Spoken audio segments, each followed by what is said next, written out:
మామూలు గోపాలరావుపల్లె. నాకు ఉన్నదే 2 ఎకరాల పొలం అయితే 2 ఎకరాలు మొత్తం ఎండిపోయింది. అంతకుముందు కాలువ ఉండే, కాలువలో వాటర్ వస్తుండే, ఇప్పుడు వాటర్ లేదు. అందుకొరకే మొత్తం ఎండిపోయింది. నాకైతే ఎండిపోయింది. మిగతా వాళ్ళకన్నా నీళ్ళు ఇచ్చి ఆదుకోవాలి ప్రభుత్వాన్ని కోరుతున్నాను. ఎంత పెట్టుబడి? 60,000 పెట్టుబడి పెట్టింది. బావి ఉందా? బావి ఉంది. 5 లక్షలు బావి తగ్గించిన బావి మొత్తం బండనే. 5 లక్షలు మొత్తం బండనే వచ్చింది. నీళ్లు రాలేదు. మరి ఇప్పుడు ఇది ఎట్లా పండుతుంది? ఎండిపోయింది. అంతకుముందు వాటర్ నింపితే వాటర్ స్టోరేజ్ తో వాడుతుంది. ఇప్పుడు వాటర్ లేవు. కేసీఆర్ ఉన్నప్పుడు వచ్చింది. ఇప్పుడే ఇదే ముచ్చట మేము చెప్తున్నాం. మరి ఏం చేస్తాం చెప్పు.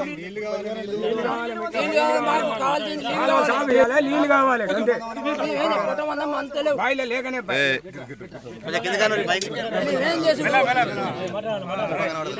నియోజకవర్గంలో పంటలు ఎండిపోయి ఇక మా జీవితాలు మందు డబ్బకే అంకితం.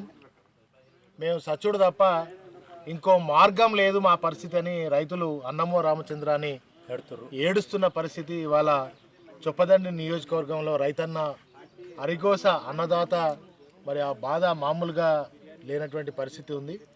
ఇవాళ గతంలో కేసీఆర్ గారు ఉన్నటువంటి 10 ఏళ్ల పాటు మా ఒక్క ఎకరం కూడా ఎండలేదు. మాకు 24 గంటలు సాగునీరు కానీ, యూరియా కానీ, రైతు బంధు కానీ, 24 గంటల కరెంటు కానీ మరి ఆనాడు కేసీఆర్ గారు అన్నదాతగా రైతు బాంధవుడుగా ఆదుకుంటే ఇవాళ కాంగ్రెస్ వచ్చింది. 2.5 ఏళ్ళుగా మా పంటలన్నీ ఎండిపోతున్నాయి. కరెంటు సరిగా వస్తలేదు. రైతు బంధు అసలే రాలేదు. మరి మమ్మల్ని మోసం చేసి ఇవాళ మమ్మల్ని గోసపుచ్చుకుంటున్న కాంగ్రెస్ ప్రభుత్వం, రేవంత్ రెడ్డి సర్కారు ఉంది కనుక మాకు నీళ్ళని ఇవ్వండి, లేకపోతే మాకు మందు డబ్బాన్న ఇవ్వండి అని చెప్పి ఇంతకుముందు ఒక రైతు మాట్లాడుతుంటే నిజంగా నా కళ్ళల్లో నీళ్ళు వచ్చినాయి.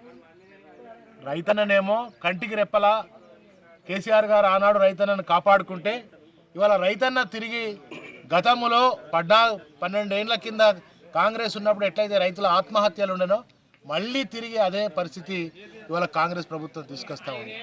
మరి నేను ఎమ్మెల్యేగా ఉన్న 5 ఏళ్ల పాటు మరి గతంలో 10 ఏళ్ళుగా కేసీఆర్ గారు ఉన్నప్పుడు ఇదే నారాయణపూర్ రిజర్వాయర్ను ఇనాగ్రేట్ చేసి పనులు పూర్తి చేసి రైతన్నలను ఈ యొక్క చొప్పదండి నియోజకవర్గాన్ని ఒక మరో కోనసీమగా మార్చినటువంటి పరిస్థితి ఉంటే ఇవాళ ప్రణాళిక లేక, అవగాహన లేక మరి వాళ్ళకు ఒక రివ్యూ కూడా ఇరిగేషన్ అధికారులతో ఒక రివ్యూ పెట్టడం చాతగాక, తీరిక లేక మరి ఇవాళ రైతుల పంటలన్నీ ఎండగొడుతున్నది కాంగ్రెస్ ప్రభుత్వం.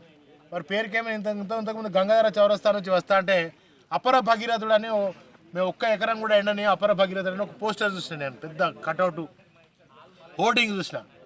మరి అపర భగీరథుడు అంటే ఈ పంటలన్నీ ఎండగొట్టడానికేనా అపర భగీరథుడు అనేది? అపర భగీరథుడు అంటే ఆ కట్టినటువంటి వాళ్ళకి తెలుసా? అసలు సిగ్గన్న ఉండాలి కొద్దిగా అపర భగీరథుడు అని ఆడ పెట్టినందుకు. ఇవాళ మా గోపాలరావుపల్లె, మా మల్లాపూరు, మా ఉప్పరమ్మ రైతన్నల అరిగోస ఆర్తనాదాలు మీకు వినబడతలేవా? కనీసం ఈ పొలాల దగ్గరకు వచ్చి చూసి మరి వాళ్ళను ఓదార్చి ఆ పంటలు ఎండిపోకుండా చూసుకోవాల్సినటువంటి బాధ్యత స్థానిక ఎమ్మెల్యేకి లేదా? మరి ఇప్పటికైనా నేను ఒకటే డిమాండ్ చేస్తూ ఉన్నా, తక్షణమే 24 గంటలలో నారాయణపూర్ 2వ పంపు కూడా ఆన్ చేయండి. గతంలో నేను ఎమ్మెల్యేగా ఉన్నప్పుడు ఒక్క ఎకరం కూడా ఎండనీయలేదు. ఇదే రైతన్నలు చెప్తా ఉన్నారు, సార్ కేసీఆర్ గారు ఉన్నప్పుడు మా ప్రభుత్వం బీఆర్ఎస్ ప్రభుత్వం ఉన్నప్పుడు మా ఒక్క ఎకరం ఎండలేదు సార్, యూరియా దొరికింది, 24 గంటల కరెంట్ వచ్చింది, 24 గంటల నీళ్లు ఉన్నాయి, మా ఒక్క అప్పుడు నీళ్ళే మరి దంగలేదు. మరి ఇట్లాంటి బావిలు ఇప్పుడే ఎండిపోయినాయి. మరి అదే బావిల మీద క్రేన్లు వేసే దౌర్భాగ్య పరిస్థితి వాళ్ళ కాంగ్రెస్ ప్రభుత్వం వచ్చినాక కరువు వచ్చింది.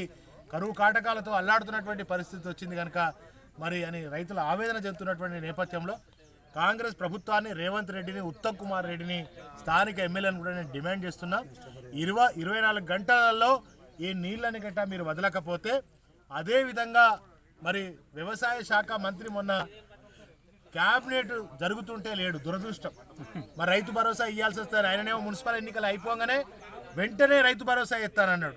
రైతు భరోసా దిక్కులేదు, నీళ్లు దిక్కులేవు, కరెంటు దిక్కులేనటువంటి పరిస్థితి ఇవాళ జరుగుతుంది కనుక ఇవాళ ఎండిపోయిన పంటలు ఏవైతే ఉన్నాయో నేను గౌరవ కలెక్టర్ గారికి విజ్ఞప్తి చేస్తా ఉన్నా, ఎండిపోయిన పంటలను అధికారులను పెట్టి సర్వే చేయించండి. ఒక్కొక్క ఎకరానికి 25,000 చొప్పున నష్టపరిహారం ఇవ్వండి. లేని పక్షంలో లేని పక్షంలో రైతుల పక్షాన బీఆర్ఎస్ పార్టీ పోరాటం చేస్తుంది. మెడలు వంచుతాం, మిమ్మల్ని మీ ఆఫీసులను ముట్టడి చేస్తాం. మరి తప్పకుండా సాగునీటిని వెంటనే మరి విడుదల చేయాలి. లేని పక్షంలో బీఆర్ఎస్ రైతుల పక్షాన పోరాటం చేస్తుంది.